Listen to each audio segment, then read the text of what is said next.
welcome to my channel. It's your girl Nisi. So I'm going to be doing an indoor video because it's really cold outside and I had to open the window because I wanted some natural light, and that's why I'm wearing a jacket because I'm freezing. But let's not focus on me. I came here today, or I'm on here today, or I'm doing this video today because I've gotten a lot of questions about what should I like, how to choose the right partner. And this is what I'm going to say to you. If you're listening to this, it means that you are wondering, you're looking for advice on how to choose the right partner for yourself. But hey, before we get into the video, don't forget to hit the subscribe button, like, and comment, okay? So basically, the truth is, it's very, very hard to be able to determine who is going to be a great partner and who is not. Especially in our time, in this generation right now, everybody is worried about themselves. Everybody is worried, is more concerned about what they stand to achieve. Nobody is thinking about the other party as much as possible. And now in the world, people are very impatient. If you're asking for my advice, I'm going to tell you that these are the things that I know that will help you in trying to narrow it down for you to be able to determine, at least it will, like, is my partner this good? Is this person good enough for me? Now, the first one is going to be that the first one is kindness. I'm telling you, if you choose to be with somebody, you have to know for yourself if this person is kind. You see, if he's kind towards you, kind towards people around him, kind towards his family, kind towards friends, if the person has friends or not. Because the truth is that people can be kind to you because they want to be with you, or because they want you to like them or be with them, and they can choose to be unkind to everyone around them. So it's very, very important for you to know if this person is kind, if this person is at least sensitive. Hey, if I come back and I have a headache, does this person make it all about himself, or does he does he try to find out, hey, you have a headache, have you had any medication, is there anything I can do to help you? You know, not that, oh, you have a headache and I'm here, I also used to get this headache, you know, this is how I always deal with my own headache. No, that's not what you need. You don't need somebody that is going to make every situation to be about them, but they should be kind enough to put whatever it is aside the moment you come up with a problem. And I'm not saying people should take advantage of people who do this, because people always tend to take advantage when someone is kind. So that's not what I'm saying. So you do it, but you make sure that you're doing it, you're kind to an extent that you don't get taken advantage of. Secondly, you need to make sure that that person is a spiritual person. Now, I wanted to say religious, but you know, so many people are religious. They go to church, or they go to mosque, or they practice whatever religion, and they still come out and they are a completely different person out there.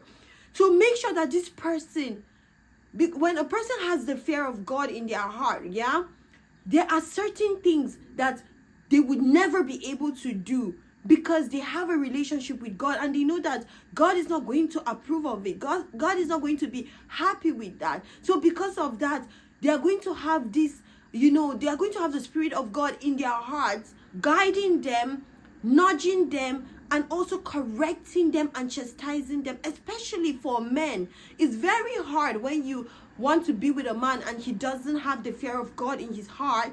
He's going to give you the hardest time of his life, or of your life rather. So make sure that that person is spiritually confident, spiritually sound, spiritually inclined and connected, and that person values relationship with God, not just about practicing religion.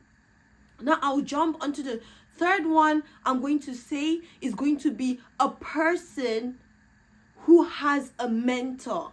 a mentor or yeah, I would say a mentor or a role model, somebody that your partner can listen to. Because the truth is that if you get married to somebody who doesn't listen to anybody, this person believes that he's an island or she's an island and has nobody that they respect, that they honor, nobody to be able to call them to order, nobody to be able to point them in the right direction, I promise you, you're going to be living in hell on earth. You know why I say that? Because a lot of men are literally narcissistic and self-centered and selfish, and a lot of women are also narcissistic, self-centered and selfish. And what do you want to do in this sense? Now, for a man feels that he's the head of the family and he feels like nobody should be able to tell him what to do, especially if it's a woman. Because I know some people will be like, oh, what if he's the only son? We don't, our dad is dead, or we don't have any other brothers. Guess what? He should be able to have, whether it's a spiritual godfather or mentor or role model or an uncle he looks up to or a senior friend that can talk to him, or just a friend that he respects and he listens to that person when that person speaks to him. You need to make sure that the person you want to be with has those people, in that kind of person or that kind of relationship in their lives. Because if that person doesn't, I tell ya, you're going to get into a lot of trouble. Because when you have problems in your, I'm not saying, hey, have problems and run out and report to people that are not in your marriage, but you're gonna have a big problem when you have a major problem, and you need someone that will be able to like speak to him and kind of like navigate him in the right way, because we all need that, right? And then he doesn't have anyone that he listens to. Try to make sure that he has that. That will go a long way. It will help in the long run. Number 4, you need to also check out that person's relationship with their family. How are they with their family? Are they especially their mothers? Because I'm not saying that you need to be with a mommy's boy, because then that's going to be a problem. But you need to be with somebody who actually values the love that is supposed to be between a mother and a son, you know, a mother and a daughter, or a father and a daughter. So it depends if you're a man or a woman, so you have to interchange this. That person, you need to look at the relationship with the siblings, with the relatives. How is that person like? Because if that person has no relationship with family, or that person does not have family values, then I'm telling you, there is no guarantee that this person is going to be able to have any, you know, relationship built with your family. The person might tell you, oh, when it comes to my kids, I'm going to do this, I'm going to do that. I'm telling you, that person might just say all of that to get you. But the moment you start being with that person, at the long run, the person is going to change. And that you're going to see all these things that I'm saying. So you have to make sure that that person has a very, very good, respectful, and very like close-knit relationship with the family. At least, even if it's not so close, but it should be a good relationship.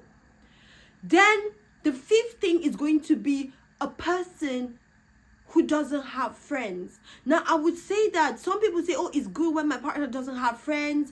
I even like it that way and all of that. But to be honest, I'm going to say that it is good in some ways, because then that person is not going to have negative effects on them. But also it can be bad, because it's better for a person to have friends. Having friends meaning choosing the kind of people that will be in their circle, than for them to just be alone.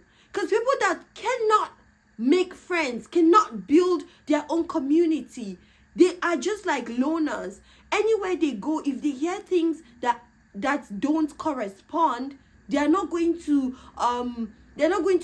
sit down and rethink things through. They are going to trust anybody they meet outside easily. They are going to bring things from strangers and put it in your relationship, and it will bring a lot of scandal. So you need people that have like relationships with their friends, like they have friends, so it can help them, or a community, because that way they don't just listen to any Tom, Dick, and Harry. So what am I trying to say? Or you have wives that go out and listen to advice from friends, not even friends, because women do this a lot too. They go to friends, they don't vet their friends, they talk to just anybody, and some of these friends, they tell you advices to destroy your home because of jealousy. Because they are jealous. They don't want you to have anything good, especially if they don't have it. So for men, you have to make sure that the man has at least friends that are reliable, that are good, a good community. And for a woman, you have to make sure that she has responsible friends, decent friends, mature-minded friends, spiritually inclined friends, and a community that will build her, and not a community that would try to literally tear her down and tear her home down. Those are the things you need to really, really put into consideration. Now, I would say that another thing is you need to make sure that whoever you're going to get married to know exactly what they want in life, know exactly where they're going to in life, and their goals must include you. And you have to make sure that they do certain things to prove to you that you're a part of their goal. Because if everything starts and they don't do anything for you, and all you do is just take them for their word, like when I say for you, I'm not talking about materialistic things, I'm not talking about money, I'm talking about self-improvement. You're with somebody, does he or she ask you, hey, what do you want out of life? What do you want to achieve? How can I help you to achieve your goals? What can we do to make you realize your dreams and your ambitions? That's what you need. You don't need a person who is going to always think about themselves, make everything about themselves. That is not what you need. So if you see the signs in a person, I would say you should pick up your shoes.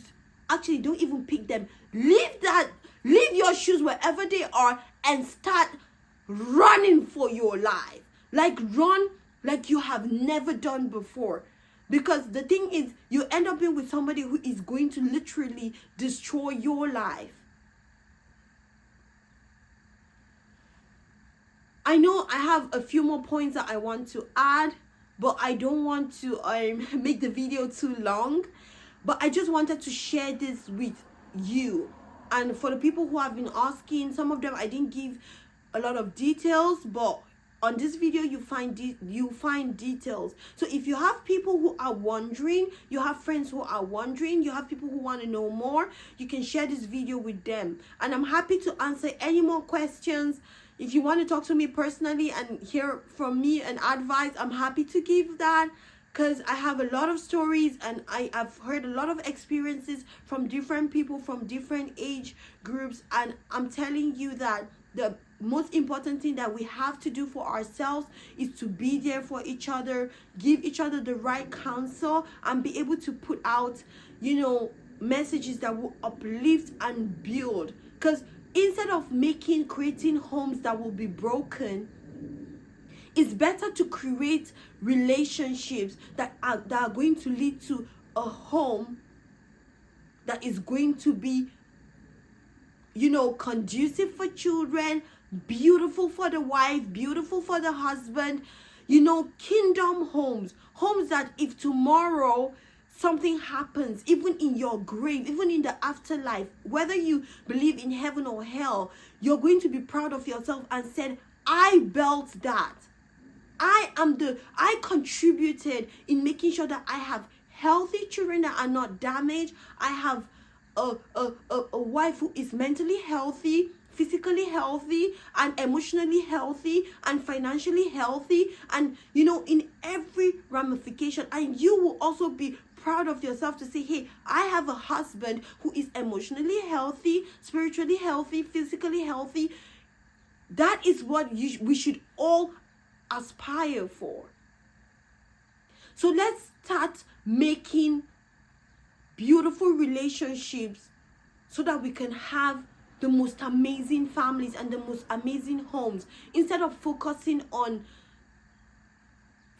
sexual relationships and irrelevant relationships, or friends with benefits, or whatever the terms are. Let's stop doing those things and start focusing on building our lives. So, well, I hope this video helps. Thank you guys for listening, and thank you for joining in. Please don't forget to like, subscribe, and share. Until next time, guys. Bye, honeys. Mwah.